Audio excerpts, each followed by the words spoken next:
Čaute, nachádzame sa teraz v Hornej Bečve, čo je po ceste k hlavnej atrakcii. A je tu malá vyhliadka, ktorú sa fakt oplatí navštíviť.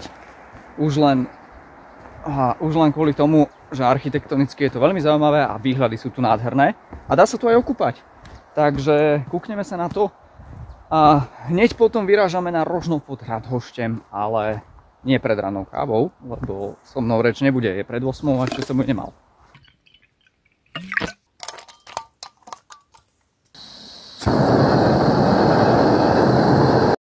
No čo, pán kavičkár, môžeme sa už láskavo zodvihnúť? Jaj bože, lemra variť, to je, neverte mu to.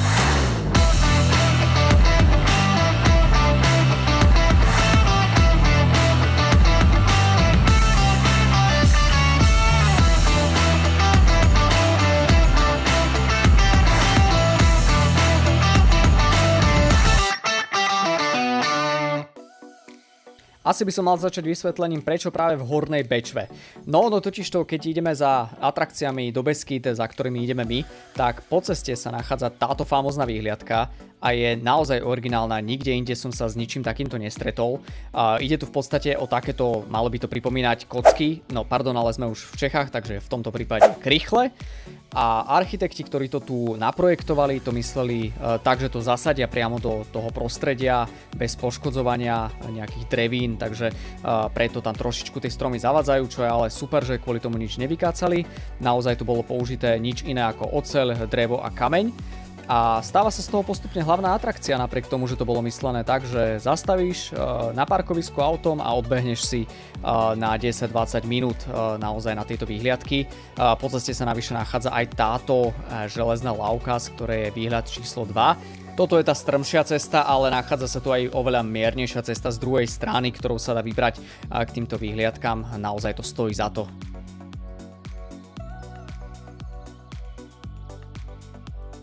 Tí pozornejší si určite všimli tej vody nižšie a je to dobrá správa. Áno, dá sa tu aj hodiť do tej vody, to znamená, že v auguste tu padne vhod. Ako som slúbil, môžeme sa hodiť do kúpaliska.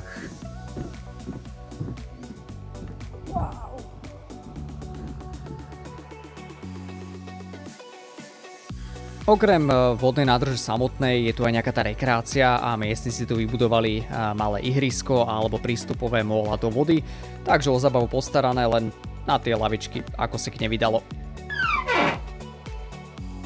Kokos, takéto halúze treba oceniť.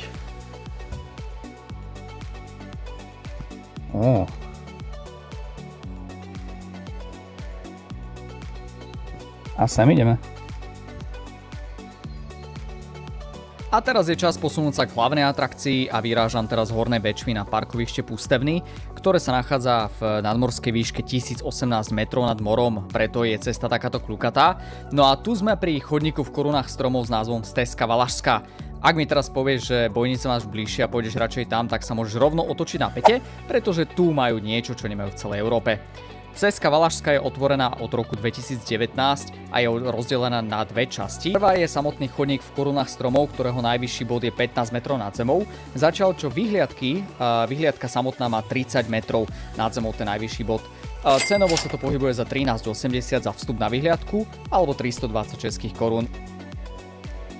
Na výstavbe tejto výhliadky sa podielali Slováci tým, že doviezli časť dreva z nedalekého Makova, no a celkovo cena tejto výstavby stála 50 miliónov českých korún. Stezka je zameraná hlavne pre rodiny s deťmi a preto sa tu nachádzajú tieto famózne atrakcie, no samozrejme som nemal na ne úplne ideálny vek, ale nikto sa nepozerá, tak čo to nevyskúšaš?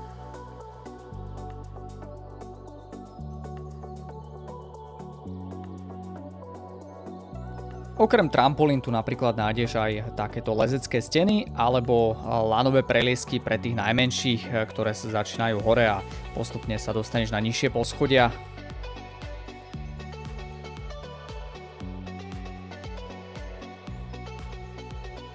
Chodník ťa dovedie k týmto modlitebným linčekom, ktoré stoja pred Himalajským mostom.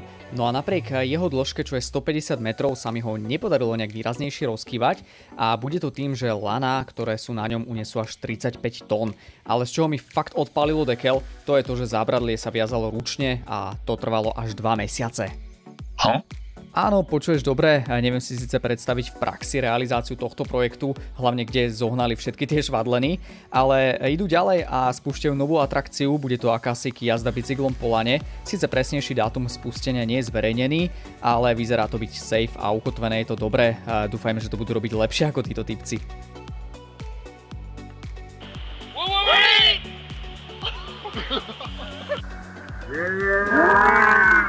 Švadleny to určite zvládnu a ja ešte, aby som nezabudol, tak cestou hore sú tu aj tieto tabuľky, ktoré ti čo to popíšu o miestnej faune a flóre a o tom, čo sa nachádza v okolí, ale špeciálnu pozornosť by som venoval tejto tabuli, pretože za posledné 200 ročia je tam všetko dôležité, čo vzniklo alebo čo bolo vynájdené.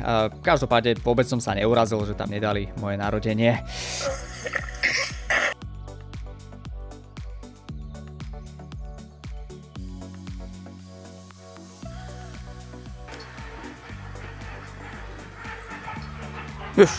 Cestou hore opatrne, aby si nemal plné galoty tak ako ja. Sú tu takéto rôzne sochy, konkrétne toto je Radegast, boh hojnosti a slnka v slovanskej mytológii. No a tu sa konečne dostávame k hlavnej atrakcii tohto dňa. To je táto nádherná vyhliadka, ale je niečím špecifická, čo som už teda spomenul na začiatku. No a to je konkrétne Skywalk. Je to sklenený most, najdlhší v Európe. Vysutý sklenený most, meria totiž to až 7 metrov a jedna zo zaujímavostí je, že pokiaľ na ňu budete skákať, tak poletíte dole úplne rovnakou rýchlosťou ako váš telefón. Ale aby sme mysleli trošku aj na pozitívnejšiu nôtu, tak vpravo dole pod Skywalkom je umiestnená kamera. No a tá sníma každé 3 sekundy vlastne to, čo sa deje na Skywalku. No a keď potom pôjdete na vlastne hlavnú stránku tejto atrakcie, tak je tam umiestnená sekcia Photopoint, tu aj má krátky návod k tomu, kamera sa totižto aktualizuje každé 3 sekundy a potom na stránke zostávajú tieto fotky 24 hodín, takže sa tam môžete dohľadať, ale treba tam ísť rýchlo, ja som na to totiž zabudol.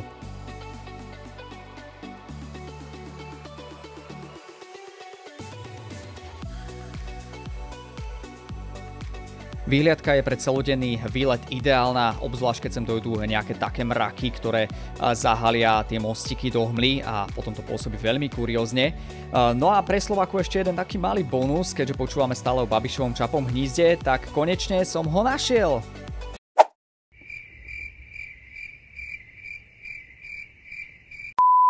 Pri odchode im ešte môžeš napísať, ako sa ti tu páčilo. Ja si dám zatiaľ nejakú pauzu na kavičku trošku nižšie a pôjdeme sa pozrieť na ďalšiu atrakciu, ktorá sa nachádza pred vstupom na stezku a to je Pískosviet. Toto tu vyrastá totižto každoročne, sochy sa menia. Je to tu cez leto, ale tento rok je to tu aj v septembri, takže kľudne ešte stíhate sa sem ísť vybehnúť pozrieť.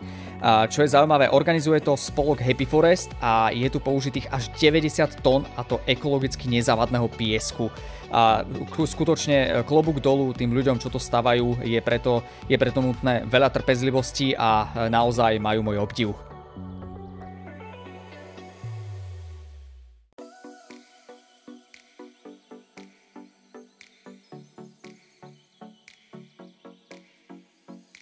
Pústevní okrem týchto atrakcií a turistiky ponúkajú aj ubytovanie v takýchto malebných a krásnych domčekoch. Samozrejme v okolí je plno bufetov alebo reštaurácií, kde si dáš čapované pivko, ktoré tu nesmie chýbať, alebo kávičku. No a ako sa sem dostať, tak to je hneď dvomi spôsobmi. Buď zoberieš lanovku, ktorá v zime slúži ako vlastne vlek a v lete ako takýto dopravný prostriedok, alebo sa sem samozrejme dá dopraviť autom, čo som zvolil ja, ale ak otvára výhliadka o 9:00, tak ti opäť odporúčam naozaj tu byť o 9:00. Hneď z rána som si všimol nejaký zvýšený počet bežcov a mali na sebe aj nejaké závodné čísla. Mala by sa tu bežať totižto Beskidská sedmička, takže o zábavu na pústevnách bolo teda postarané.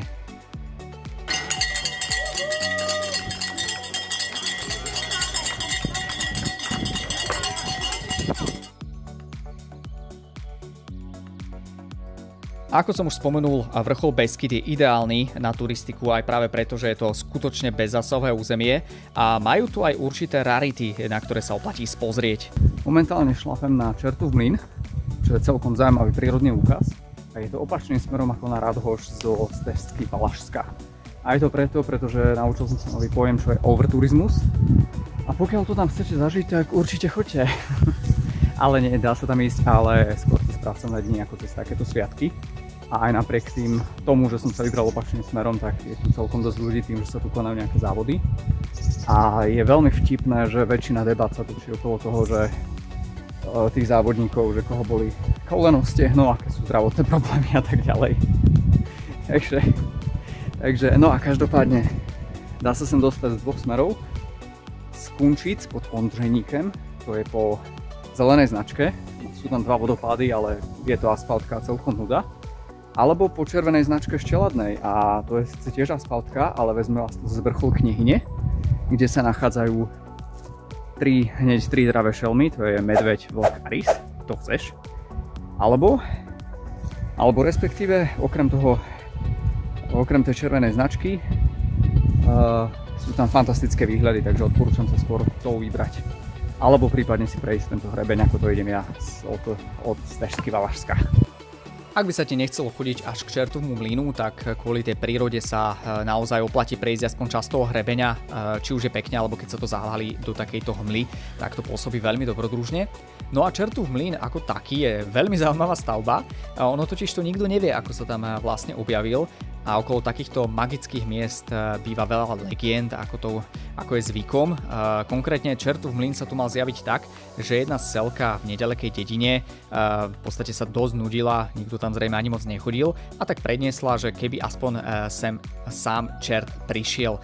No a prišiel o pár dní na to nejaký ten myslivec, ktorý mal záujem o jej ruku a matka ju nechcela dať, ale v podstate čert ukázal hneď, alebo teda myslivec na to ukázal hneď bohatstvo, ako to tak zvykom býva, a tým pádom mu zostávala iba jedna podmienka, a to je do 2 dní na úpätí v hori postaviť mlyn pre celú dedinu.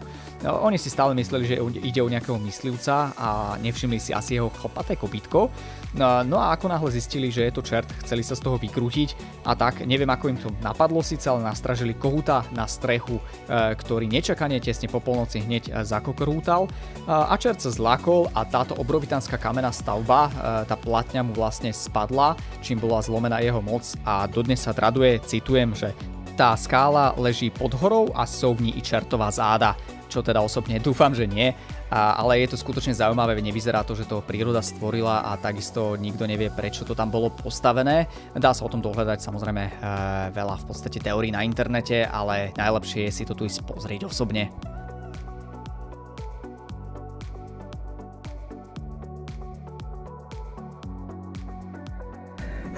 No ja som sa práve vrátil z Radhošťu.